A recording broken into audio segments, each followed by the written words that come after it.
All right, everybody, welcome in to the channel. Black and Gold Breakdown, talking all things Pittsburgh Steelers. And we are less than 48 hours away from the NFL draft, and it couldn't have got here any sooner. I'm very ready for it to be done. Ready, no more mock drafts, no more speculation, talking about the same thing over and over and over and over and over again. I'm very ready for the draft to be done. I saw someone wrote something today that was just getting flamed on Twitter, where he basically said, "Yeah, the whole draft process is boring." He wasn't wrong, um, but plenty of people are booing him. Um, so today, yes, the final Steelers mock draft. What I can give the best guess of what I see happening on Thursday through Saturday, what the Steelers are going to do. And again, I could be very wrong. I could be very off here.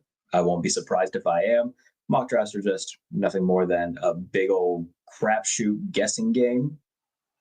And so today we're going to run through again my final Steelers mock draft. So make sure that you like the video, subscribe to the channel, do all that YouTube stuff.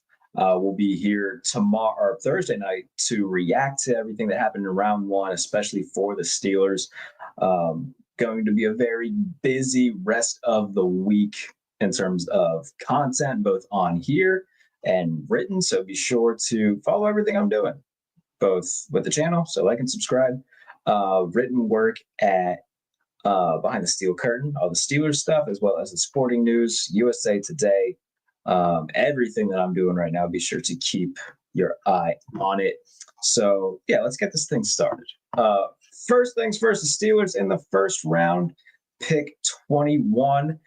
Omar Khan talked today with Mike Tomlin ahead of the draft, and someone had asked him about the possibility of potential trades, and he had said that they would be much more likely to trade down than trade up. So I'm going to say the Steelers will trade down from 21. Again, it just makes the most sense for what the Steelers have right now. They don't have a second round pick. And if they can find a team with multiple second round picks or a second round pick and a very high third round pick that they can try to get so they can bridge that gap between 21 and 83, that makes the most sense for them to do. And I think in this situation, at least the mock that I did, Kansas City would be the team to trade up here because Mike Green is available. They can add him to their defensive line and make that unit even better. They can also trade up, if they want a receiver, whether that be Emeka Egbuka, Luther Burden, whatever they see fit to move up and get at that spot. So I have Steelers trading down with the Chiefs and getting their first round pick and a second round pick, and sending the Steelers first round pick and a fifth round pick, as well as a fifth round pick in 2026 to move down. So Chiefs moves up, or the Chiefs move up and the Steelers move down. And with their pick, we want to make sure that we got this. Let's get, let me get this actually pulled up right here. So with the Chiefs pick, the Steelers take wide receiver Matthew Golden out of Texas. And in terms of what Golden brings to the table, very good deep ball receiver, but also a very good route runner underneath, which the Steelers are going to need going forward, even if they do go this year with both DK Metcalf and George Pickens. Those guys are largely the same receiver, where they don't have really refined route trees. They are very good in the deep ball passing game, but need to get better in terms of developing a good route package, good separation package at the line of scrimmage. So I think that the Steelers getting a receiver for the future, even for 2026, to become that number one or number two opposite of Metcalf, makes perfect sense here. And then going into 2025 with three like legit good receivers compared to last year where they only had one. That would be the best thing that they could do for whoever the quarterback's going to be. I know there's a lot of people thinking, oh man, it could be Shedeur Sanders. I won't be surprised if it's Shedeur Sanders at all. There seems to be a lot of smoke there, and where there's smoke, there is usually fire. So I won't be surprised at all if Shedeur is there at 21 and he slides to 21 if the Steelers take him. Again, where there is smoke, there is usually fire. So I'm not going to be surprised if it is Shedeur. With this, though, I've said it all off season. I think the Steelers are gearing up to take a quarterback next year in Pittsburgh with a better quarterback class. So I'm going to stick with that for the mock draft, but I won't necessarily be surprised if they do take Shedeur if he's there. But for this, they take Matthew Golden out of Texas. Then in the second round with the pick that they got from the Chiefs in the trade, they do take a quarterback, though, and they take Jalen Milroe out of Alabama. There's obvious issues when it comes to what Milroe showcased last year, where the accuracy is a real concern in terms of the consistency with his passes and with his accuracy. But the athletic ability is something that you can't ignore. There's been plenty of quarterbacks who have had accuracy issues coming into the NFL and inconsistencies with their passing, but have just been so gifted athletically and have been able to turn things around where, those are things worth taking a flyer on. Lamar Jackson wasn't a gifted passer coming in. He had his own inconsistencies as a passer. Josh Allen wasn't a consistent, accurate passer, had a huge arm, but it was very sporadic. Jalen Hurts, similar to Jalen Milroe, although Milroe's a much, better and bigger, more physical runner than Jalen Hurts. But, these are all things that guys have had to work on coming into the league before and have been able to find success. So I think that taking a flyer on Milroe here makes sense, especially if they don't land Aaron Rodgers and you go into the season with Mason Rudolph, Jalen Milroe as your top two quarterbacks. And if Mason starts to struggle, you can throw Jalen Milroe in there and say, okay, well, let's at least see what we have here going into 2026 and see if Milroe can find any sort of success. Regardless of this pick, though, I'm still very convinced they are going to take a quarterback in 2026 in the first round.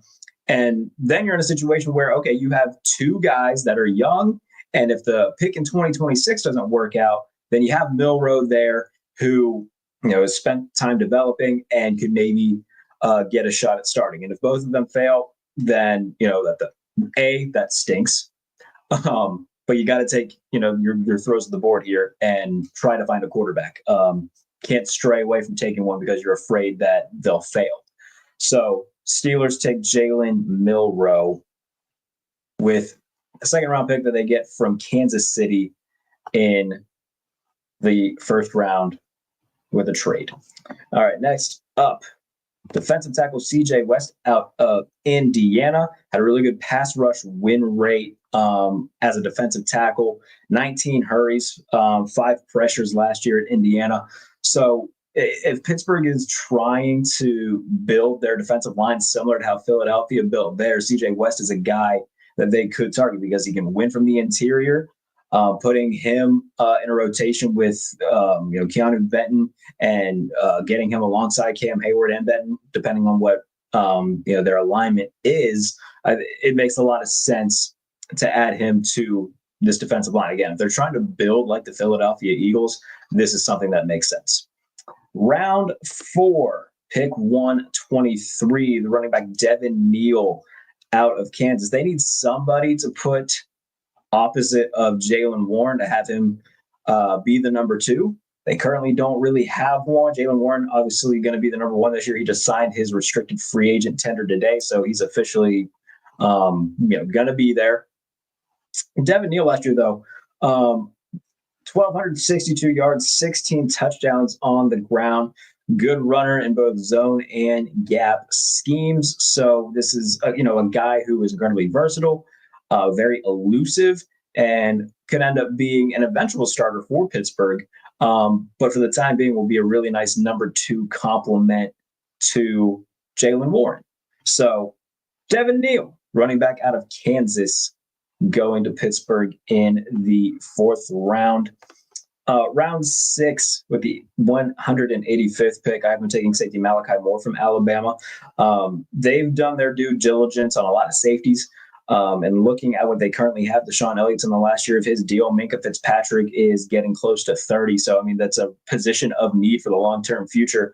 Malachi Moore, 23.3 forced incompletion rate last year, which, in terms of his national ranking, was very high. 51 tackles, 2 interceptions. So not afraid to come down in the box and do the dirty work, but can also make plays in terms of turnovers. And if you can get a guy like that in the 6th round, take a flyer on him and see if he can develop into a quality starter eventually.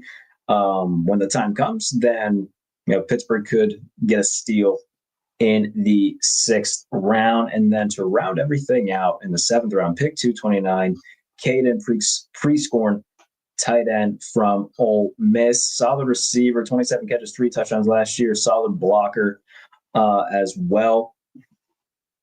And Pittsburgh, losing Michael Pruitt, they brought in Donald Parham as well. They have Connor Hayward on the roster, so I think Prescorn will be a guy that could be stashed on the practice squad in case of injury. And if he does get called up, will play special teams. Or if he ends up showing you something on special teams in camp, maybe he takes a spot from Connor Hayward. Who knows? But that is the mock draft. My final Steelers mock. And again, a trade with the Kansas City Chiefs in the 1st round lets them move back. They take Matthew Golden in the 1st round, wide receiver from Texas. They get a 2nd round pick as part of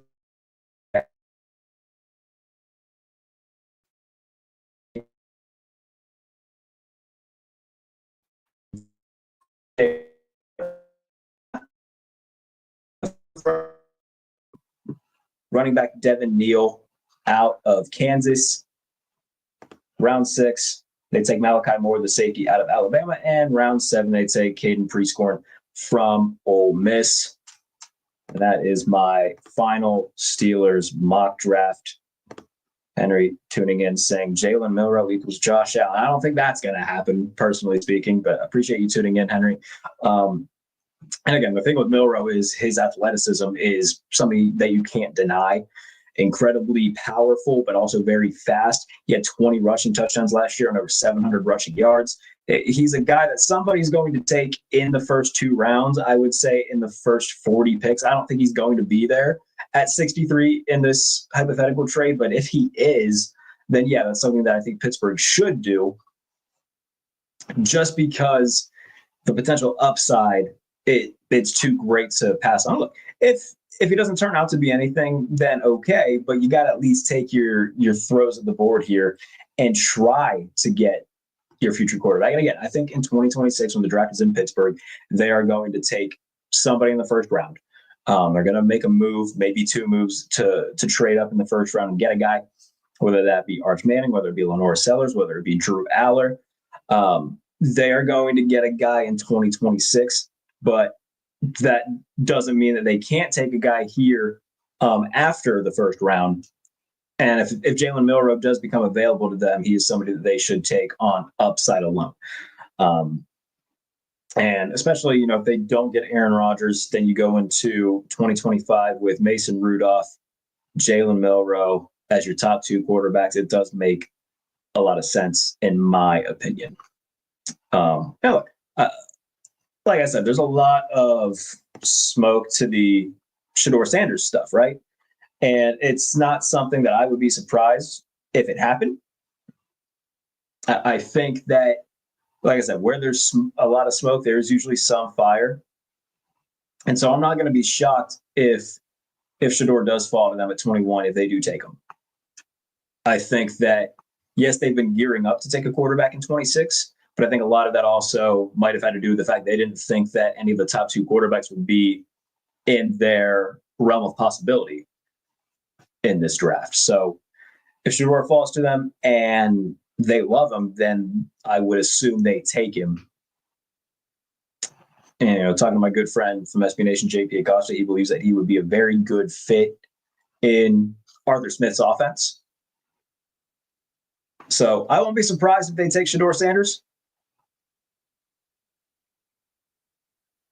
But time will tell. We'll find out in a matter of 48 hours.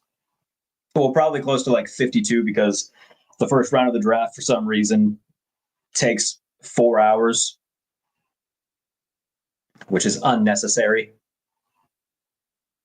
But again, I'm very ready for the draft to be done and over with. But again, that is my final Steelers mock draft. And again, if you're watching on YouTube, please be sure to subscribe to the channel, like the video, do all that fun stuff as we gear up for the NFL draft and see what the Pittsburgh Steelers end up doing. Thank you guys so much for tuning in. We'll see you on Thursday for the draft. Take care until then.